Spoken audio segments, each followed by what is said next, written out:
اگر کوئی شخص شب معراج کو قیمتی بنانا چاہتا ہے، وہ یہ سمجھتا ہے کہ میرے پاس وقت ہے، رات کو میں عبادت کر سکتا ہوں، دن کو میں روزے کا اہتمام کر سکتا ہوں، اس کے لیے چند گزارشات ہیں۔ سب سے پہلی بات یہ کہ ایسے شخص کو چاہیے کہ مردوں کو چاہیے کہ وہ عشاء کی نماز باجماعت مسجد میں ادا کرنے کا اہتمام کریں، اور خواتین کو چاہیے کہ وہ گھروں میں عشاء کی نماز بر وقت ادا کرنے کا اہتمام کریں۔ اور اسی طرح فجر کی نماز مردوں کے لیے یہ ہے کہ وہ فجر کی نماز مسجد میں نماز باجماعت ادا کرنے کا اہتمام کریں، اور خواتین اپنے گھروں میں وقت پر نماز فجر ادا کرنے کا اہتمام کریں۔ اور اس کی فضیلت ضرور ہے احادیث میں۔ رسول اللہ صلی اللہ علیہ وسلم نے ارشاد فرمایا، جو شخص عشاء کی نماز پڑھتا ہے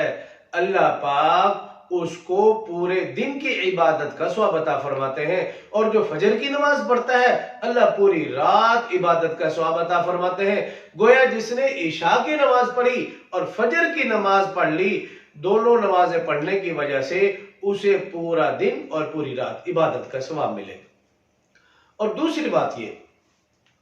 عشاء کی نماز کے بعد بہتر یہ ہے کہ کچھ دیر کے لیے آپ سو جائیں،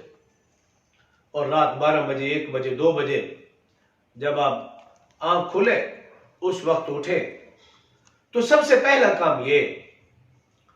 2 رکعت نماز صلاۃ التوبہ کی نیت سے پڑھیں۔ 2 رکعت نماز صلاۃ التوبہ، اس نیت کے ساتھ 2 رکعت پڑھیں، اور سلام پھیرنے کے بعد رو رو کر گڑ گڑا کر گریہ و زاری کر کے اللہ تعالیٰ سے اپنے گناہوں کی معافی، والدین کے گناہوں کی معافی، اساتذہ کے گناہوں کی معافی، پوری امت مسلمہ کے گناہوں کی معافی کے لیے دعاؤں کا اہتمام کیا جائے۔ اس کے بعد 2 نفل پڑھے جائے صلاۃ الحاجہ کی نیت سے، یہ نیت کر کے 2 نفل پڑھیں۔ نفل پڑھنے کے بعد پھر اللہ پاک سے اپنے لیے خیر مانگیں، اپنے لیے جو ہمارے حق میں بہتر ہے وہ مانگیں، والدین کے لیے مانگیں، اساتذہ کے لیے مانگیں، اور پوری امت مسلمہ کے لیے خیر اور سلامتی کی دعاؤں کا اہتمام کیا جائے۔ پھر اس کے بعد جب تہجد کا وقت ہو جائے تو پھر جتنی ہمت ہو سکے 2 رکعت 4 رکعت یا 8 رکعت یا 12 رکعت تہجد کی نماز کا اہتمام کیا جائے، اور اسی دوران وقت نکال لیا جائے تلاوت کا، اور تلاوت میں سورہ یاسین، سورہ رحمان، سورہ ملک یا جو بھی آپ مناسب سمجھتے ہیں، قرآن کا جتنا حصہ تلاوت کیا جا سکتا ہے وہ کیا جائے۔ اور اسی کے ساتھ ساتھ ذکر و اذکار کے لیے بھی کچھ وقت نکالا جائے، جس میں سر فہرست استغفار کی تسبیح پڑھی جائے، پہلے کلمے کی تسبیح پڑھی جائے، اسی طرح درود شریف کثرت سے پڑھا جائے، اور پھر جب سحری کا وقت ہو جائے، چونکہ کل جمعرات ہے